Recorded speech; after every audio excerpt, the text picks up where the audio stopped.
Hey guys, what's up? It's Brent from Dark Force Custom Sabers here with another video again today.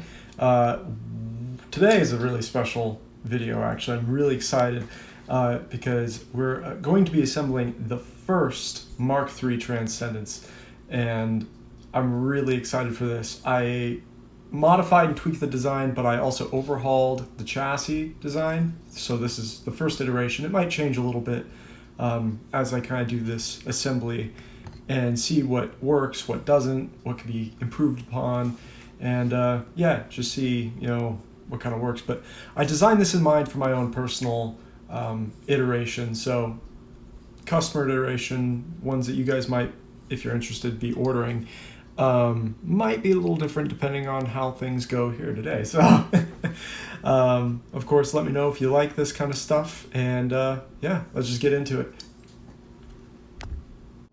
Cool, so here we are, the first build or assembly of the first Mark III Transcendence.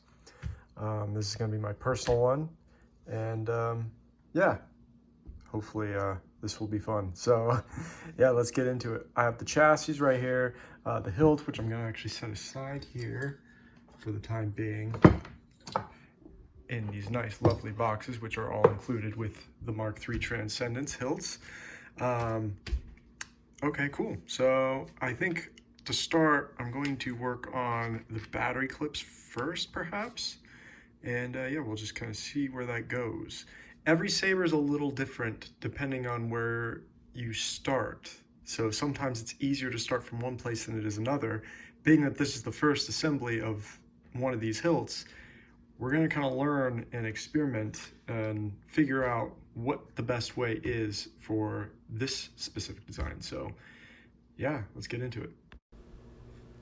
So the spec that we're going to be building today is we're going to do a NeoPixel blade, also with a NeoPixel crystal chamber, and we're going to do a dual switch setup since the new Mark III Transcendence actually has two switches. It utilizes these two switch plungers now in the front here instead of using the slot here. That's going to be for our crystal chamber, which again will be pixel accent lit. And you can see that's where that's going to go right there. I have that all prepped and painted up. I did all this painting beforehand just to kind of give it a little bit of extra detail. I liked it, so I'm kind of going with it. From there, we're going to be doing a Crystal Focus 10 install with a OLED screen as well. So that is the plan. Also USB Type-C access port, so that'll be really cool. It'll use a 21700 lithium-ion rechargeable cell, high drain of course, and yeah, bass speaker. You know how we do it. So yeah, let's get into it. That's the spec, and yeah. So here we have our negative lead done. This is our main ground negative. And for these little battery connectors, I kind of just like to use a little dab of glue. Sometimes some E6000 works really well as well, but I'm just so used to using some really quality, just a dab of quality hot glue. And these guys kind of just press right on in, just like that. And put a little pressure on there. Just a dab will do you, just like a half of a pea size, just literally a little booger. Same thing with E6000, you don't need a whole lot. E6000 just takes a little bit longer to set up. So, there we go. There's our negative battery lead in the chassis. We're going to do our positive side next. So when soldering these connector pins, this might be pretty self-explanatory for some of you guys out there, but just to cover it for those who don't, the way I like to do these guys is I kind of like to heat the pad a little bit, or the clip, and then apply like a nice little liberal pool of solder, just like that. And Then we can attach our PTF wire to that, and that's what we're going to do next. All the wires are 22 gauge for the power side and the pixel side of things, except for the accents. So in case you guys are curious about what size and what gauge wire to use, I like to use 22 gauge on the pixel side and battery side wiring. Then for these guys, we just apply more heat to our little pool solder. And just like that. Boop. On to the next thing. We'll glue this guy in. And yeah. So actually I just test fit, and we need to move our wire here up more. Something maybe around there. So let's give that a shot. And I recommend going about halfway up. I believe something around this, if you can kind of see that, if that'll focus in. That seems to be pretty good on this positive side. Of course, again, the chassis I might tweak it a little bit so these things fit more at the bottom. But if you encounter this, just move the wire up midway. Easy. Sweet. So there is our positive line in there. That will go to our PCB for our charger.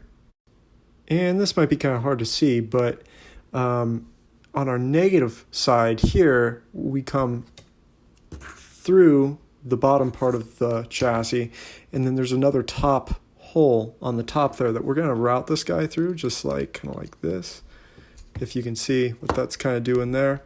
And we're just going to route that on through the hole there and pull it on through to the other side. You can kind of see it sticking out there, and we'll just pull this right on through here, if I can do this without breaking the wire or anything. Okay, cool. Nice. And you can kind of see that do its thing there. And there should just be enough room as well through either one of those holes in the back for your 28 to 30 gauge speaker wire. That's what I'd recommend using for that. I like the PTFE wire for this kind of stuff, but yeah, and I'll show that when we get there. So moving on, I'm going to finish routing this through here just so it's all clean and out of the way, and we'll get to some more fun stuff. Cool, we're all set up there. You can see we have a little wire chamber right there in the front. That's something I might tweak a little bit just to give a little bit more room, but this should totally work fine. And yeah, so I think next we'll work on the PCB charger, and yeah, coming right up. And I think for these guys I'm also going to pre-tin these pads because I want to apply this wire horizontally across the pad, just so with these thicker PTFE wires, when they kind of get a little bit of a 90-degree bend, I find that kind of makes them a little bit more fragile because they get a little too stiff. So what I'm going to do is I'm just going to pre-tin this pad like that. I'm actually going to do both the positive and negative since we're here. Just like that. I'll put on a little bit more than what I usually do because I like just to add just a bit more for the power lines. And we'll go ahead, horizontally place our wire there, and we're done. We'll do the positive next. So let's get this guy oriented in the right way. Actually, I'm going to keep that like that. Get my little pliers here. See if I can grab that positive lead. Didn't leave as much on that because I wasn't sure if I was wanting to wire this first or to the board. And I decided, just for funsies, we were going to do the PCB charger first, which I think is still probably the most straightforward way. when using components like this, like if you're using a PCB, a charging PCB. Wiring that first and then having the wires come off of that, that's usually the way I kind of like to do it. So you could, like, for example, splice these wires and make it so one wire goes to the PCB and then the other one goes to the board. You could do that directly from, like if you're using a kill key or a recharge port. In this build, we're not using any of that. So that's not an option. But you could also have taken the wires and doubled them up on the actual battery tabs themselves, the terminals, and routed the wires through. But that was going to eat up a lot of space when you're using 22 gauge wire. So I'm just going to do it from the shorter distance from the PCB to the soundboard, which is usually good practice anyways for less power going across cables and stuff. There's less distance for travel. In something like this, you would probably never really be able to tell a difference, so it's pretty much a non-issue, but it's kind of nice to think about when you can use shorter cabling and wiring in your projects when and where you can. So we're looking pretty good there. We need to add on those same terminals that we just soldered onto on this back side. We need to wire the board leads, and then on the top towards the PCB there's the smaller leads for the actual like PCB to the USB. So maybe we'll do that next. I don't know. Sweet. So here are the leads that we just got done doing. I have another little piece of 22 red here, and we're just going to add it on red to red here. Seems pretty good. Let's just check that. Maybe we can get a little better. There we go. A little bit better about that. Looks good. Cool. So I'm probably going to have this guy sit in here like this and kind of get a little bit more scrunched because there's a little bit of a pocket.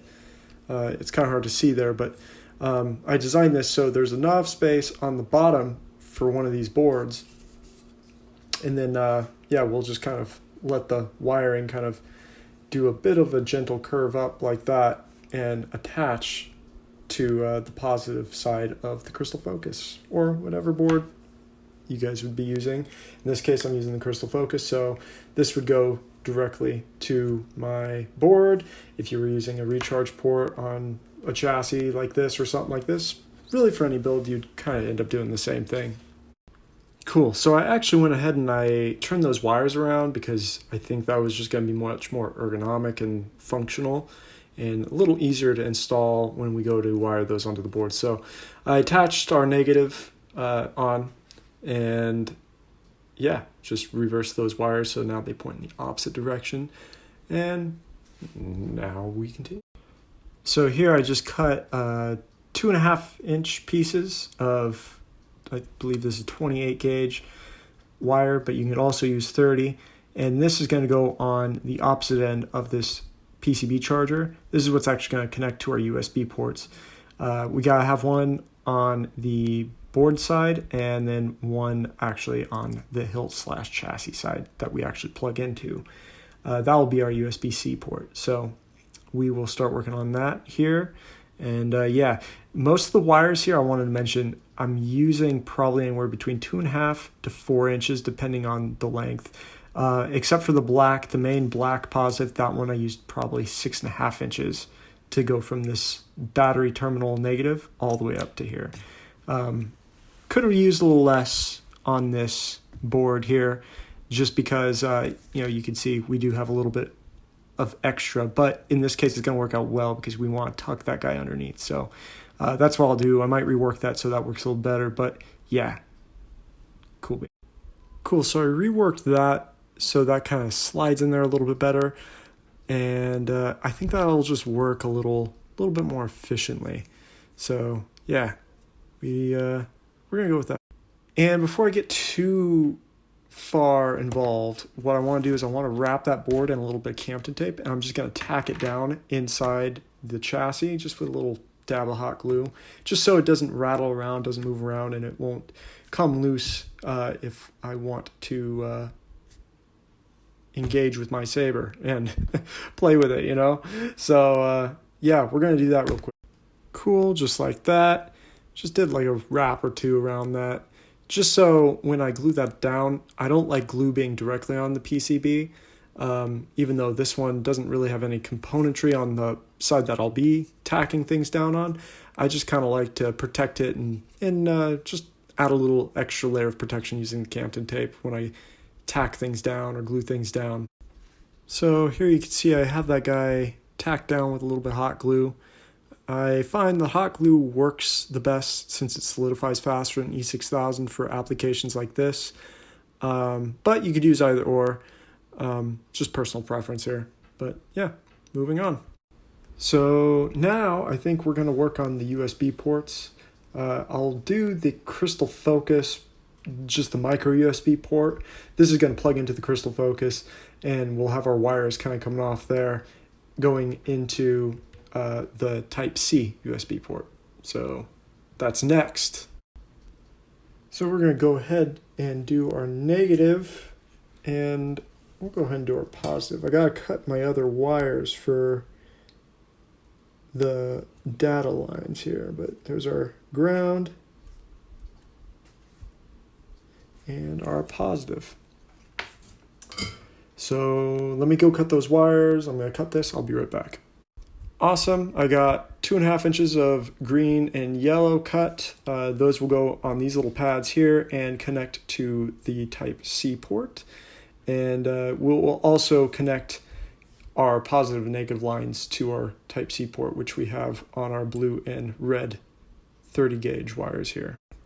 Awesome. I went ahead and cut a little piece of heat shrink just to put that around there, just make it nice and tidy.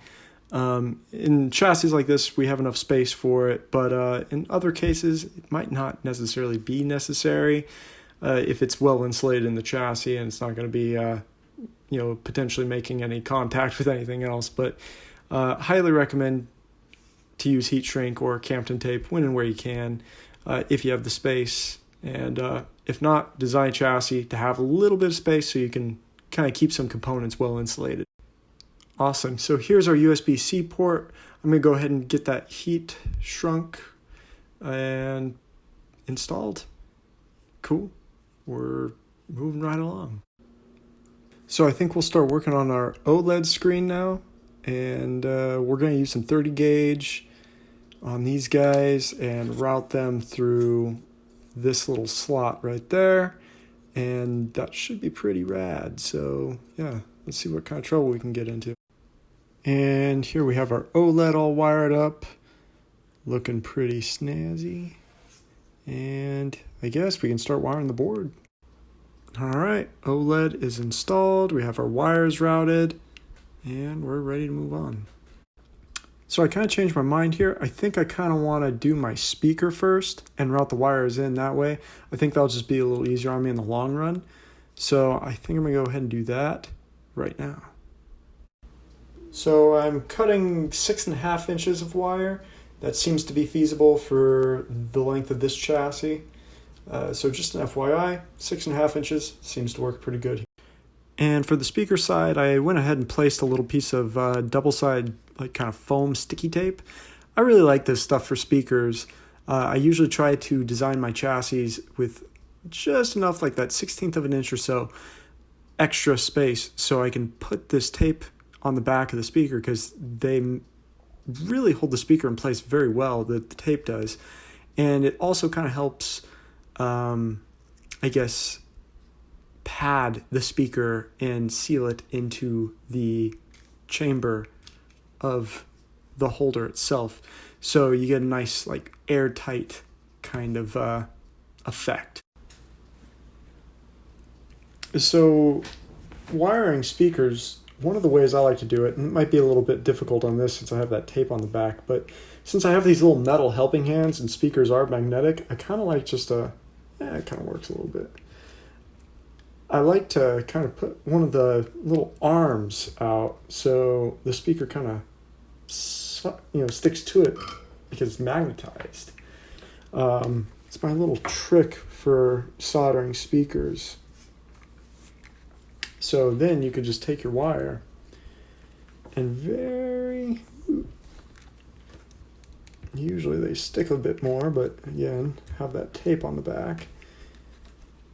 But just enough to have it kind of lean up like that, and enough to put our wire to it and get a good solid joint. That's all we want. Cool beans. So one side done. Let's turn it over. Do the other side. I do like to apply extra solder to these speaker pads. I mean, they're not really even pads, they're just like tabs. But for whatever reason, I just find that things adhere better than trying to melt the existing solder on. You can do that, it just takes a little bit longer. Cool. That's how you wire a speaker. Super straightforward, at least on this particular chassis design. Most speakers wire up the same way, but when you go to put them in the chassis, some of them are a little weird depending on how much space is in the speaker chamber.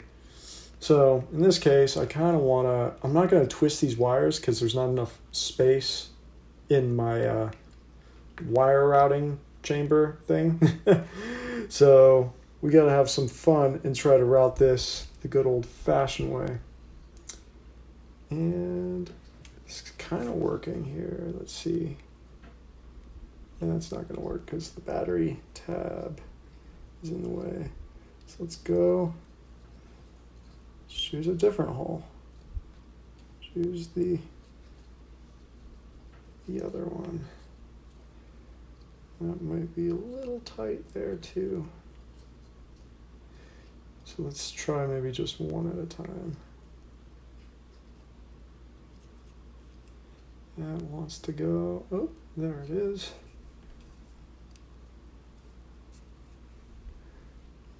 Okay. That seemed to work. I need my little tweezers. I highly recommend these ESD safe. They're electrostatic discharge safe tweezers. Great for small electronics. I can't live without these guys, and allows me to pull wires in really tight, intricate spaces, kind of like what I got going on here. Although it is a little slippery with the PTFE wire, so just keep note of that. And yeah, so we got one wire routed. Let's see if we can squeeze in a second one there. Hopefully we can, because otherwise I have to rework that. I think for future reference, I will make this hole, this top hole, a little bit bigger so it can hold everything a little bit easier.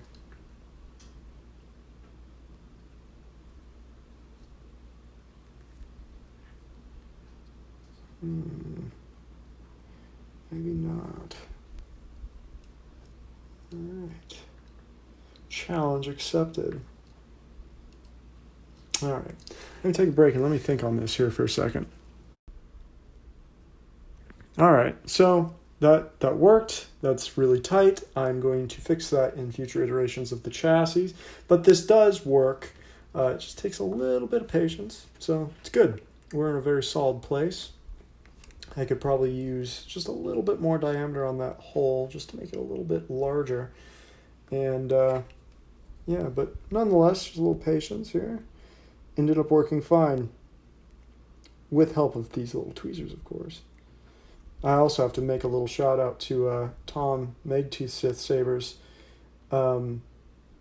He uses hemostats, and I ended up buying myself a pair of hemostats because these things, as he has shown on his channel, which I highly recommend to go check him out, they're these little guys, and he was showing one of his installs that he was doing, and he was using a pair of hemostats like this, and he was recommending them, and I took his recommendation. They work amazingly well, especially on maybe they work well on thin wires too, but I find if they're too thin, it might be a little too brittle because these things, they're meant to clamp veins during surgery.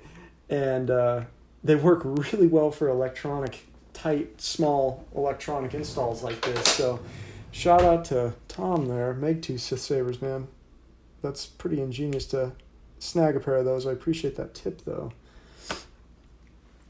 Love little tips and tricks like that. I wish I had more of them myself. I'd share, but pretty lame, I guess, in terms of the installs. And, you know, like, they're pretty straightforward, which is cool, but, you know, it's like teach their own, you know. You come up with little tips and tricks, though, as you kind of go along. Kind of like that little speaker mount kind of thing. I guess that's my tip for everybody. Cool. So, we got our speaker in there, nice and tight. It's not going anywhere, and it's sealed in fairly well. So we shouldn't have any weird extra sounds or kind of vibrations or resonances ringing off into the hilt.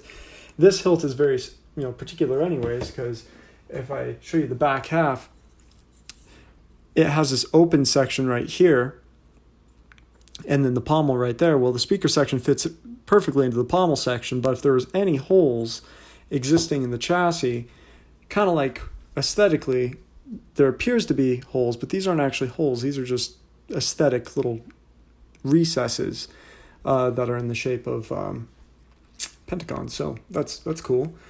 And otherwise, wiring and cabling fills up all the other holes very tightly, as you just saw there. And from there, we're pretty much ready to rock and roll. Sorry, I can't talk right now. We'll route our wires through our little chamber here, and that is perfect. Honestly, I don't really feel I need to change that too much. I might make that a little bit larger for future iterations of the chassis, just to make it easier on other people, but this has actually been pretty straightforward. I think the toughest part was the charging PCB. Those can typically be hit or miss depending on the design, and in this case, I designed it, the chassis, that is, with enough room to fit that, so that's not the hard part. The hard part, though, was since it kind of recesses in, making sure you have enough wire, but not too much, especially with this PTFE wire. It doesn't like to scrunch very much, not like your typical, plastic or PVC kind of, or silicone wiring. So, anyways, we're pretty good to go. That seems to be right at the end of where the speaker pads are on the board. Now we're ready to wire the board and the pixel stuff. So we'll kind of maybe do a little bit of a hybrid of these things. And I haven't done a crystal chamber like this before, so it'll be very interesting to see how this turns out.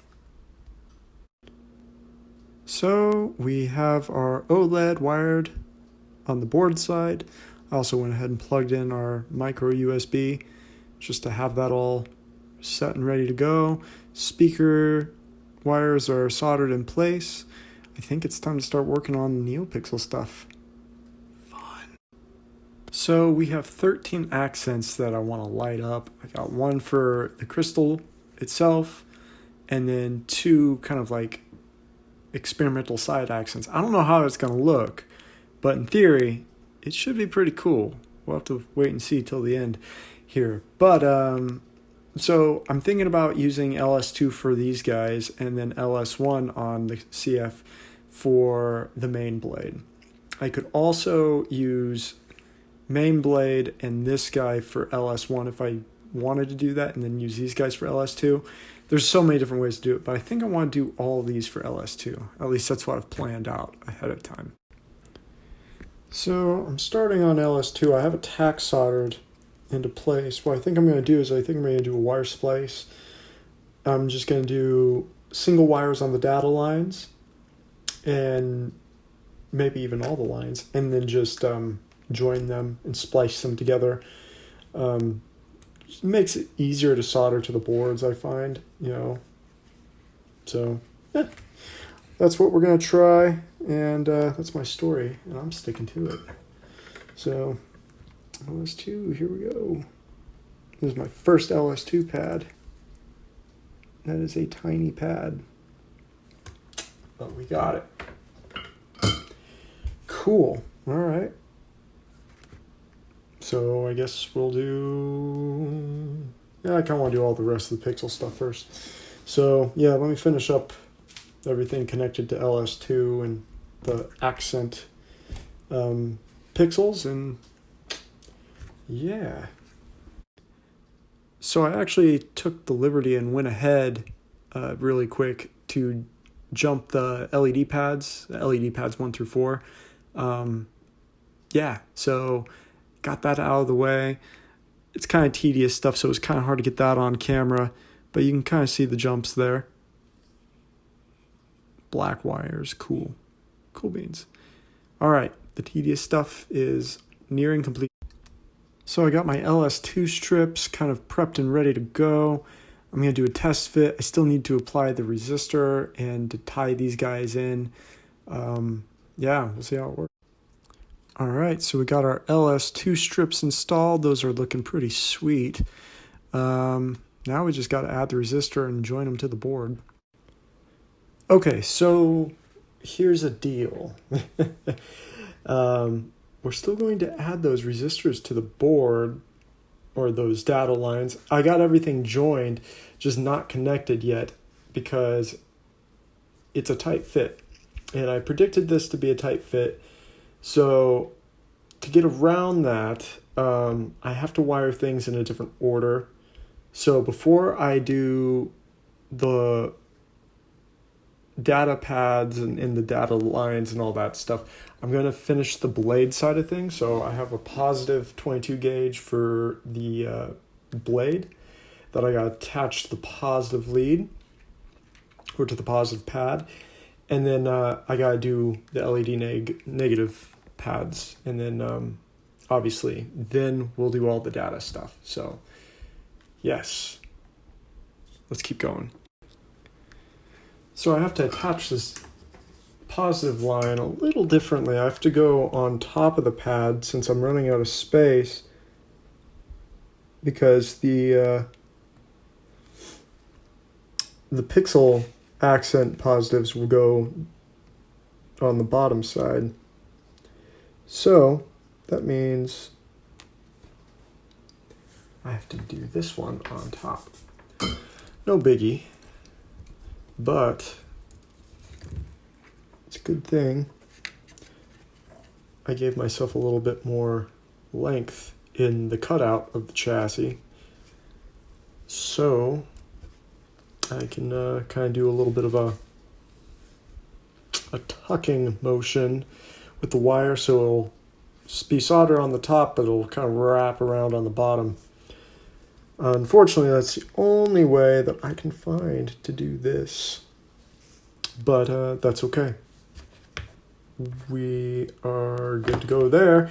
I'm going to do the negative LED lines. Gotta grab my wire almost out here. So yeah, we'll do those. Let's see, those go. I need to see with my measurement, just doing a rough thing because that's how I do things. Cool. We'll just go a solid 4 inches.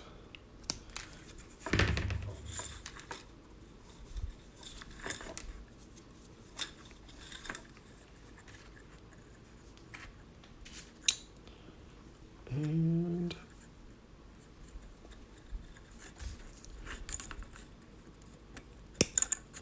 while I'm at it, I'm going to cut my data line as well. And I'm just going to go ahead and make that the same length. That's going to be a tricky one to put back on because all my pads are full. But that's the fun part, is the challenge. So here's one of the trickier moves. Attaching the data line on a joint pad like that. This is getting impressively fun. Since I have enough wire here, I can just kind of grab on, I think. All right. Let me see. Can I get that better?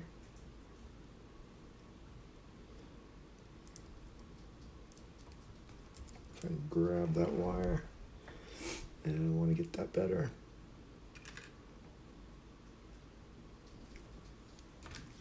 So let's try it again.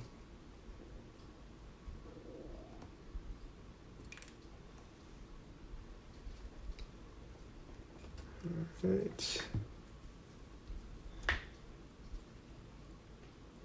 And actually, you know what? Then I'm gonna move this, have that, hold on to that. Actually, I need to recalibrate my helping hands here.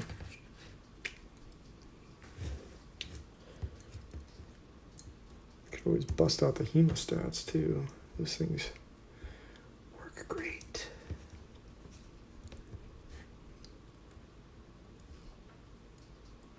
Alrighty.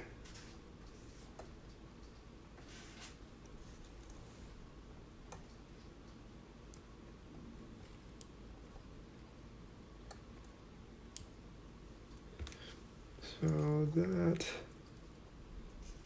isn't doing what I want it to do.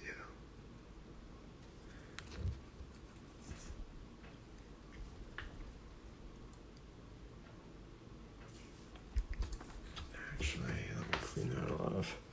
Make sure that's not a cold joint there. Perfect. Sometimes it just takes a minute, but once you get it, you're good. There we go. So this is going to be for our main blade, and this is going to be for our accent pixel.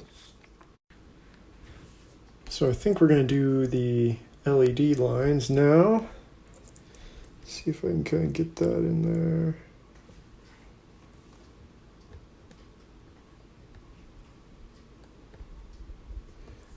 Perfect. And let's rock this next one. Actually, I want to pretend one of these pads. I think I want to go, let's have fun. Let's go on that one. I find pretending these pads like that just makes getting these wires like this, especially in, I mean, not that this is the trickiest shot, but it just makes it that much easier. Cool. We are so close to being done. This is really fun and exciting. Okay, I think we're about ready for the switch. I still have the last LS2 data line to solder, but I want to wait before I put the board down, and I want to get the switches all in, so it makes it easier to solder. So yeah, we're going to do that next. So I cut about 4 inches for the switch lines. I find that that's probably going to be sufficient enough here. So just doing a little test fit here, making sure the switches that I wanted to use will indeed work, and they will. Here's what those switches are going to look like once they're inside the switch and pixel module. It's a separate piece from the chassis. In case you want to know what switches I'm using these gold 4.1 or 1.7. They're number 7 on these really nice golden tipped momentary tactile switches. I believe you can get these off Amazon. I will try to put the link in the description if I can find that. I got these a while ago, but I know I got them off of Amazon. So I will post a link in the description for you DIYers out there, where you can get these switches. Of course, you could use anything you'd like, as long as it fits within this little recess here. But I like these guys for jobs like this. So these guys have pretty tiny legs. You got to kind of be very precise and quick with them. They're not necessarily super hard, but if it's your first time soldering, well, to be honest with you, this probably isn't the build for you if this is your first time, your first go around. But there you go. There's your positive side of your switch, I suppose. Let's do our negative here. You gotta make sure that that your tip of your wire is like really, really tiny and small. I find that allows for the best joint on these small little legs. These are designed for surface mount PCBs. They work great for this as well, but again, you just kind of got to be quick. And these switches too, too much heat will make them fall apart. So, gotta be quick with it. Very precise. Get your wires set up as you need them. There you go. Pretty tiny, but fun. Very doable. All right, I'm gonna do the next one. All right, we got both our switches done there. I think I'll put them in the switch module first and then kind of route the wires through. I think that'll be the best way here. I'm just kind of flying blind. Again, this is the first time I'm installing one of these designs, so I'm having fun. It's definitely been a challenge though. Cool, let's keep going. So you can see we have the switch placed in the module here. I do think we'll use just a little bit E6000 on the bottom side of the switch just to kind of seal that in place and make sure that that's not going to go anywhere. Yeah, so I'm going to mix that up or bust that out or whatever and get that done. Probably won't do that on camera just because it's kind of weird and I don't have a lot of space over in this area, so I'll probably do it elsewhere. But basically I'm just going to put a little booger right underneath the switch and just kind of hold it down there and have it so it just holds on to everything. Awesome. I don't know if you guys can see that. I don't know if my phone's focusing or not, or the camera here. But yeah, they should be laying kind of flat. I also trimmed the opposite like little prongs off, the ones I didn't solder onto, just to kind of save a little bit of space. It's another neat trick that I like to implement and makes these guys fit a little bit better. Cool. These are working great thus far. Awesome. There we have it. And we can't forget the most important part about this entire build, the crystal, the Kyber crystal. We got to get that secured in. Now, I know from test fits that it kind of has almost like a friction fit, which is cool. So, I don't know. I'm kind of torn. I might just end up using that. But I might use a little E6000 or hot glue or something, just a couple dabs just to kind of secure it in place, just to be safe. Right in the tips there. Cool, we got the crystal nice and secured in. Yeah, that's looking pretty sweet. Cool, so we got the board pressed into place. I put a couple dabs of not E6000, hot glue. E6000 wasn't working for me on this one, so I put a dab right there and a dab right there. Kept it pretty clean, and it turned out pretty clean, man. I'm pretty stoked. Let's move on to the pixel stage. So on my saber here, I decided to do something a little different, and I blued some stainless steel, perforated stainless steel, and yeah, it's a 1/4-inch stainless steel inside diameter, and I just slid it over my crystal chamber because I wanted this kind of like cool weathered burnt look, like it's been superheated by the Kyber crystal. So yeah, I think that's gonna look really cool. So I had to take my switches out in order to get the mesh on in order to get the board in place so I could route the wires through this top piece, which is sandwiched on top of this mesh. So I successfully did all that. I even did a little test just to make sure I'm not making this video just embarrassing myself as a sabersmith. It happens from time to time. But we do work, which is cool. We're going to continue moving on here. I'm going to redo my switches. This time, we got to route the switches in the opposite end, or in the reverse way, like I just showed you, or from what I just showed you, I should say. So we're basically doing it in reverse. So that's going to be a fun little challenge. It's definitely a little bit more difficult, but it'll be worth it.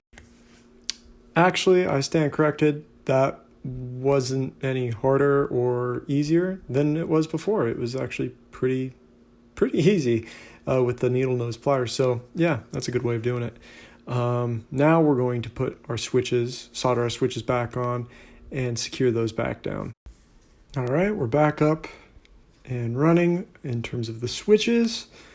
So now we move into the final stage, the pixel module. So I think it's time for another test. Let's check it out. Let's get a battery in here. Nice. We got sound, we got the OLED. I wonder if our switches work.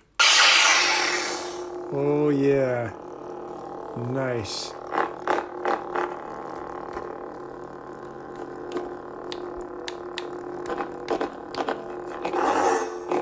Well, you get the gist. Cool. That looks pretty sweet. Let's continue going. I can't wait to get those pixel strips on L2 up and going. So now we are officially moving on to the pixel stage. This is the last stage of the hilt side. And yeah, I have my 9-pin connector here, my cover module, and my pins. 9 short pogo pins. I like the short ones. They're very durable, and you don't need a lot of wall material on your adapter side to hold them. So yeah, we're gonna install this right now. So soldering these guys are pretty simple, and I'm sure you could find a bunch of different tutorials on different methods on how to do this.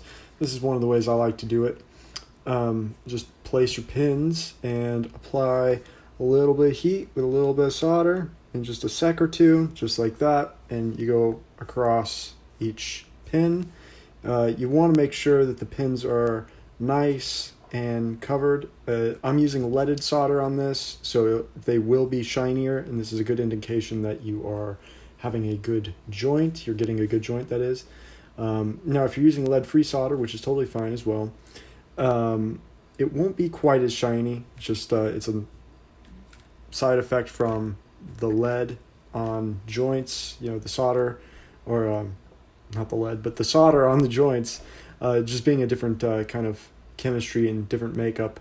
There isn't as much shine to solder or lead-free solder joints. So, you know, keep that in mind if you are using lead-free solder. If you are using the visual indication joints, it's a little bit harder to tell with lead-free solder than it is leaded solder. But I just have a ton of this stuff and I need to use it. So, yep, as long as you don't eat it, you'll be fine. Don't consume it, don't eat it, don't inject it.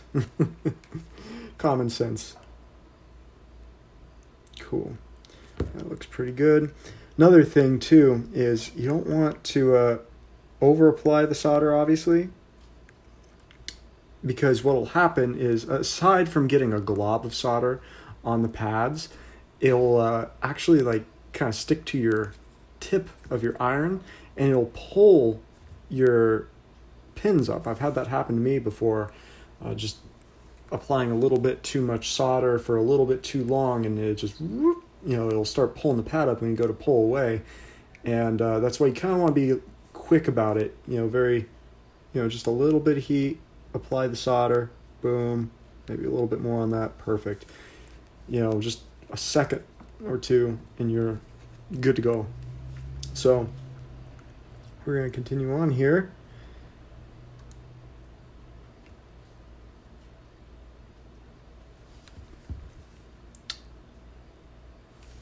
And the last guy.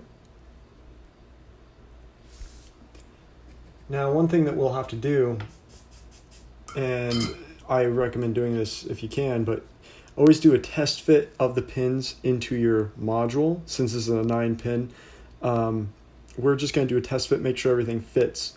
And if things don't, usually it's because there's a pin that might be like tweaked a little bit, or crooked a little bit. It's really easy to fix. You just heat the pad up a little bit and just kind of let the pin settle into place. But we should be pretty good. You want to do these as flat of a linear flat as an angle as possible. It's kind of flat as an angle, but you know what I mean. Get as horizontal as possible, flat as possible, even as possible, so those pins don't sit at an angle or anything like that, and you should be good to go. You can see we're pretty good to go there. No irregularities or anything super out of the norm. Everything's pretty straight and linear. That's what we want. And it's worth mentioning another technique that you can do to solder these guys is similar to like what we just did, but you could actually take, if you have a spare connector or a PCB adapter like this, you could stack them on top of each other and then place the pins through the main guy and do your soldering as normal, and that will help the pins not wiggle. So that's another great way of doing it. The downside of doing it that way, I find, is the heat sometimes will cause, you will get small amounts of solder on some of these, opposite sided holes. You want to avoid that as much as possible. Most of these are pretty good. There's two or three there that kind of have a little bit more than I'd like. It doesn't affect the functionality. Could just maybe use just a tiny little bit of less solder, but nonetheless, this will do just fine. But when you encounter that, in this case, it's totally fine. But if you were to do it in that other technique, using the secondary PCB and stacking them to straighten the pins and make sure and assure that they're straight, well, you'll get a really good solder joint, and those pins will be exactly how you need them, which is awesome. But that solder will stick to the top side of the pads on the secondary PCB and make it very difficult for those for that PCB to be removed after the fact. So yeah, that's kind of the trick here. I kind of like doing it this way better.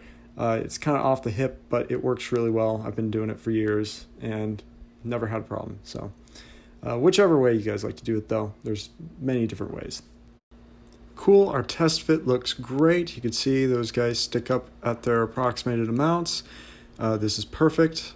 I like the slim profiles like this. I find it just makes things a little bit easier to install, saves room, and they're extremely durable. It's also worth mentioning that on shorter pins like these guys, you don't necessarily need a plastic adapter piece that kind of covers the pins. I just think it kind of makes things a little easier to install and it looks a little nicer. Usually you will need like the wall piece to install into chassis or hilts. This is just like a 1-inch outside diameter version, just to fit the PCB and offer a little bit more protection and just to make it nice and easy to install. But normally, yeah, you could, with short pins like this, you can keep, and you could actually have these top parts exposed instead of them poking through holes if you wanted to design something like that. But I designed a 9-pin connector and 3D printed it out of PETG, and this is what you get. So actually onto the soldering, connecting the board wires to the actual pixel module, that is. What I'm going to do is I'm just going to use my helping hands to hold the PCB and then a pair of the hemostats that we were talking about before, and I'm just going to kind of line things up until we get a nice good solid lineup like that. I've pre-applied a little bit of solder onto the pads themselves, so I should be able just to add a little bit of heat and get that kind of on there. If that doesn't work, that doesn't seem to be working as good as I want it to, what I'm going to do is kind of line that back up again as good as I can, see if it stays for me. If not, that's all right. I'm just going to apply a little bit of solder to my iron here and quickly apply a little bit just like that. Cool. That's a good joint. It's a little bit of an unorthodox way of typically soldering things, but I tend to have really good luck with it. Cool. So that's one pad down. Get the little gnat out of the frame here. Sorry. And we'll move on to the next pad, which I think is going to be this guy right here, which is going to be one of these little guys. And I need to actually maybe come around on the other side. A lot of installs in saber building, as you'll come to learn, and some of you might already know this who have done a few installs, but you'll know that it's always about the setup and the approach and getting things to kind of sit right, lay right. How do you get things to, be in the correct locations? Maybe I can just kind of hold that there and let that. All right, so I went ahead and I just finished up the rest of those, just saving a little bit of time here because I realize this is probably running pretty long. But yeah, we're just going to clean up that PCB with a little bit of alcohol and then get it sealed into the module side, or the housing, I should say, and get it installed in the chassis. So for this, I'm just taking a shot of rubbing alcohol on a little piece of paper towel here. I'm just going to rub that down. You can kind of see, I believe this is just 90% isopropyl alcohol. And I'm just kind of running through gently. I'm not trying to, antagonize the wires. Just kind of taking my fingernail and kind of rubbing it in between some of the joints. So it's already looking a lot better. Again, this isn't something that you absolutely need to do, but it's a nice recommendation. And I just want to get a little bit more in there, right up on that side, on that side. There's some here on the edge of the board just because I'm a little OCD about that. All right. Cool. Good enough for me. And obviously you want to give that a second, or like a good solid 60 seconds, minute to dry. Isopropyl alcohol typically dries pretty fast, especially depending on the percentage. High percentage usually dries very, very quickly. So yeah, just regular isopropyl alcohol. All of it will do a good job on electronics and cleaning up PCBs and stuff. Just, again, remember to let it dry so you don't have any issues. But usually it dries pretty quick, within a few seconds, no more than a minute or two max, depending on your alcohol. So because my PCB, my Pixel PCB here, isn't a press fit into the 3D printed side of the module, I do have to secure that with a little bit of hot glue. No biggie. So I just took a couple dabs on either side and just applied a little bit of hot glue there. I find that works really great. And again, if you do need to access that, at least you can kind of peel some of that glue off. Very, very minimal amounts will get you where you need to go. Here, I think I may use 2 pea-size amounts on either side, just to kind of hold that in there, and that will stay in there permanently unless I rip it out. So hopefully we won't have to do that though. So you can see here I already have it kind of halfway pressed in. We're just going to go ahead and finish pressing that all the way in here gently, just kind of getting it. Now this will be a press fit, even though I designed the chassis themselves to hold these modules. That's perfect. Boom. Almost perfect. All right, now we're perfect. Yeah, that's a pretty nice tight press fit. Of course, you could always, thread that and, use a little 1/8" set screw and hold that in place. You don't really need that, but yeah, you could always do that. Otherwise, we're pretty much ready to go. Let's see what it looks like fired up. All right, so I got the chassis installed in the Sabre. I got the switches there. Very satisfying. They fit like a glove. Those are a little tricky to get in though. You have to kind of put the plungers in beforehand, then insert the chassis, and then I find that helps if you can kind of do this into light. Line up the grooves with the switches. Very simple in concept. It takes a minute to do, but it's not too shabby and works great after the fact. So cool. I'm going to finish charging the battery, and yeah, I'll see you guys here in a moment. And here we go.